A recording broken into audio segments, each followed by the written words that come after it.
Well, it's early August on the Frugal Gardener's Homestead, and I decided to take time out to give you guys an update on what's going on in the garden.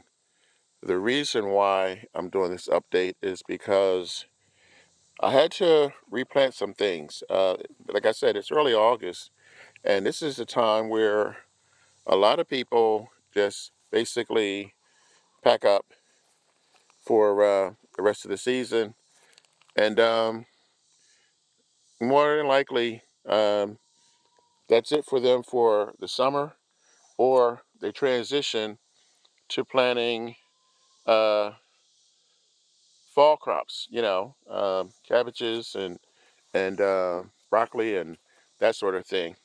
These are some of the wildflowers that I planted in the spring. I'm showing these to you guys because this is what I was hoping would bring the bees in this summer. But the fact of the matter is, these flowers showed up late, and this is not even a tenth of what I planted. So my plan for next year is to bring in bees. So I'll bring my own bees. This way I won't have to be concerned with that. So at any rate, as I said, this is an update. This container is actually obviously a trash can. And I didn't feel like I was getting the full benefit from it. So I planted several things in here. This is a yellow watermelon. And this is a cantaloupe. Um, there's a red Russian kale in here. So not Russian kale. This is uh, Malabar spinach. That's what this guy is here. And the same here. So I spent a lot of time replanting things because the first half of the summer didn't go as well as what I expected. And this is the dinosaur kale here. This is just starting to come up. Here's two of them here. This is going to probably be transplanted. But here's the thing. A lot of people don't understand that the summer does not end in September in terms of gardening. These are carrots that I have growing in this milk crate. These are cherry tomatoes. This is eucalyptus here. So as I was saying, we have like roughly 180 days to grow whatever it is we're going to grow. And a lot of people don't take advantage of that. They don't realize that there are things you can still plant in August and grow. And because the summer didn't go the way that I wanted it to go so far, keep in mind, it's not over. Because it didn't go the way that I expected it to go, doesn't mean that you pack it in. Well, at least for me, I know the weather's not ideal. It's hot already, it's morning, and it's already in the 80s. But you do what you have to do. Over here is bok choy, which I attempted to grow earlier, but because of the heat, that didn't pan out for me. And again, I'm planting over again. Usually, generally speaking, it's not as hot in August going into September, so I won't have to water as much. This is a perfect example of what I'm telling you guys about. This is a bell pepper plant that basically I had one pepper growing on this guy, and I transplanted because the container was too small and it died off. So rather than giving up on it, I added some nutrients. I put it in a bigger container, and I pretty much nursed it back to health. And if you look real close, you'll see that the seeds are coming up. You can also see over here where the deer got to it, which kind of surprised me because deers generally don't touch my peppers. So I moved this closer to the house. That was the other uh, change that I made. Things that the deer normally go after are now closer to the house. And there is a bee. That's a rare sight around here. I mean, they're here now. It's August. And this is more lavender that I planted. This is lettuce that I planted for the first time this season that I generally don't plant in the summer, but again, it's August, we're going into the fall, so I thought I would give it a shot. What you see here and over here are wildflowers.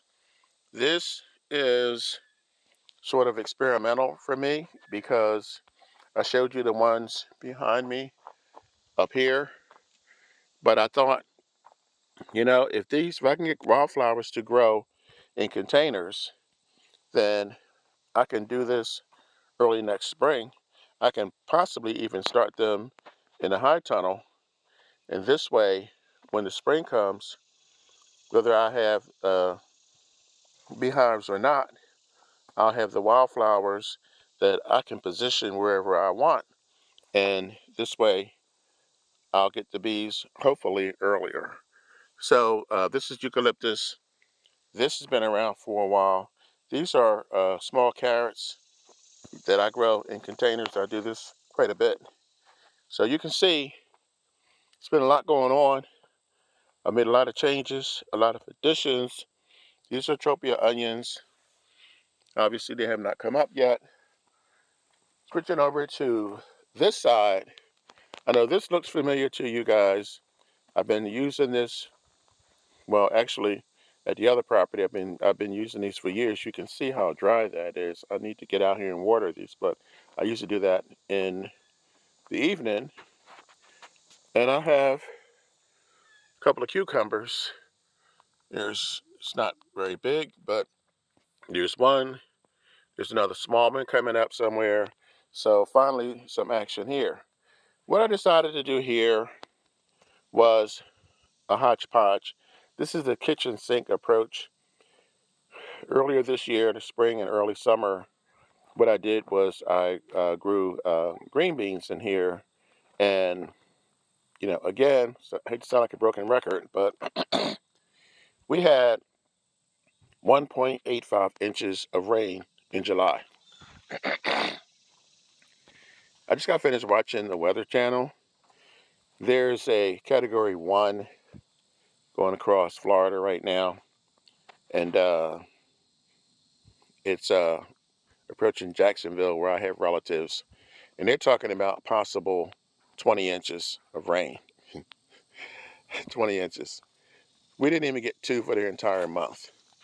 So if you look closely, you'll see squash, you'll see tomatoes, you'll see Malabar spinach, you'll see wherever there was, oh look, honeydew.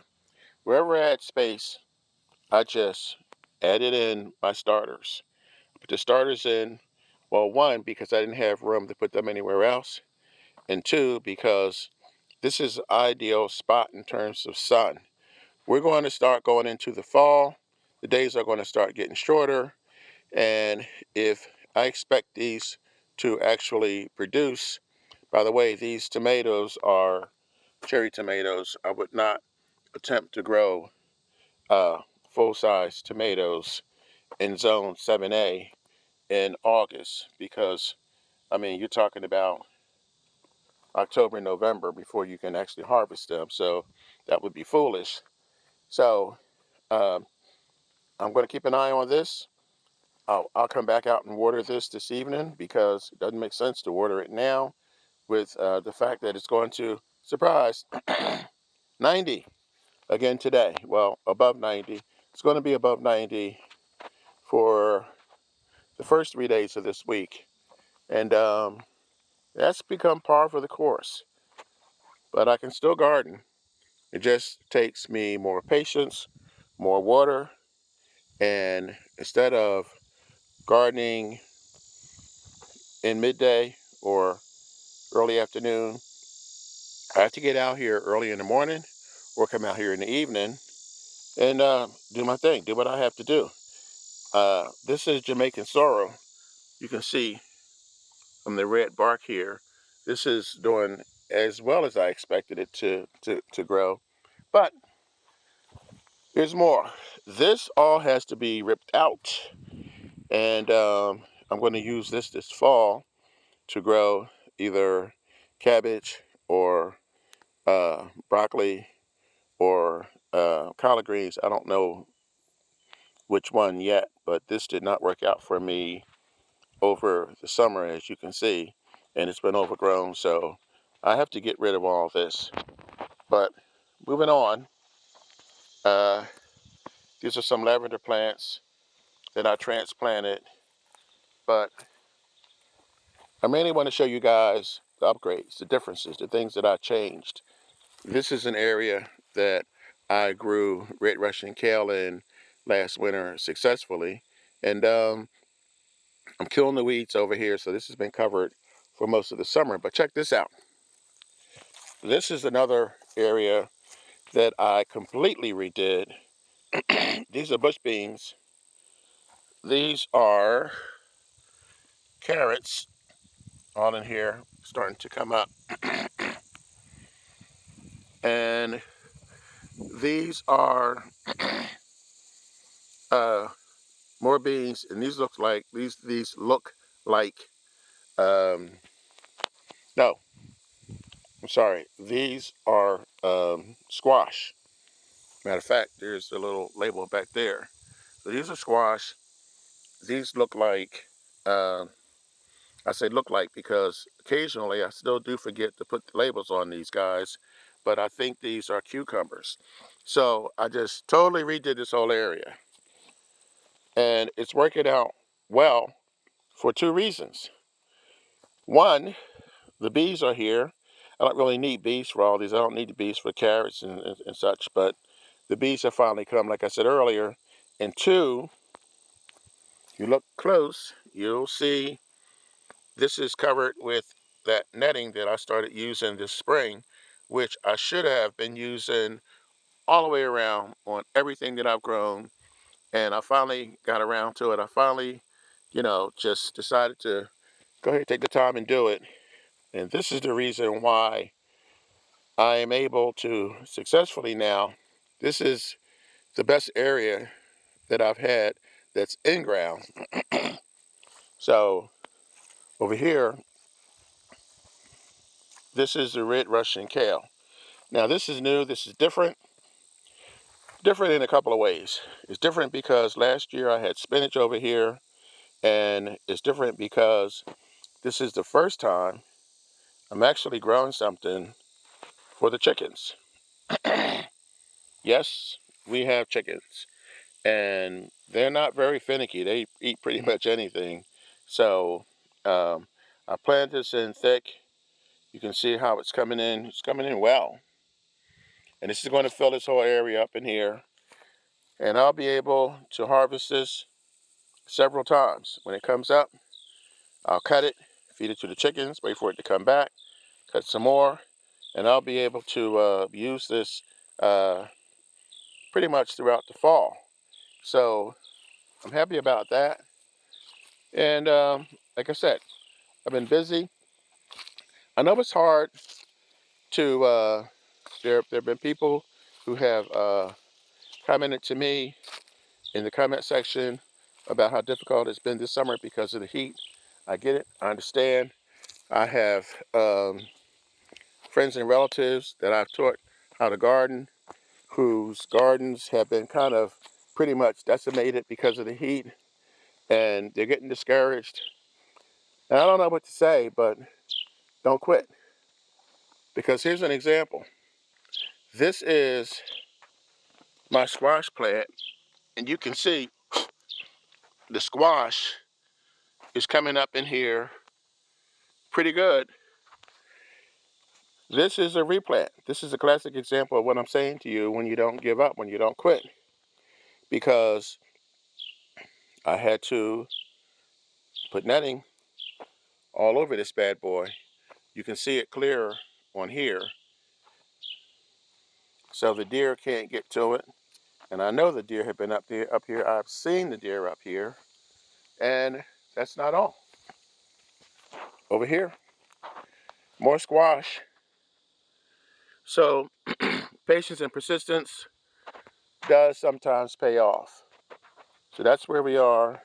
I'm not going to show you the usual suspects. This is another tomato plant that I have grown, which is growing outside of the netting. So I'm going to have to tend to that. But yes, there is life after July in the garden. And this is proof. So if you guys are tired of the heat, if you guys are ready to pack it in, remember, my frost date, I'm in 7A, my frost date is still a couple of months away. My first frost date is not until, I believe it's October. So I'm going to do a video on that, and I'll put a link to where you can check your frost date. But for me, this is my second summer. I guess I can call this begin again, because there's a lot going on. There's a lot that I was actually able to redo, recapture, replant, and it, like I said, it's paying off.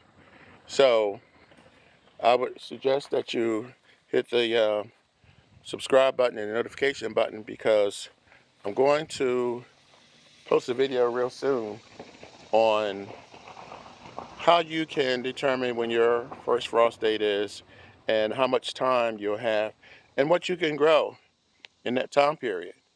But for now, I'm the Frugal Gardener. Thank you for spending part of your day with me.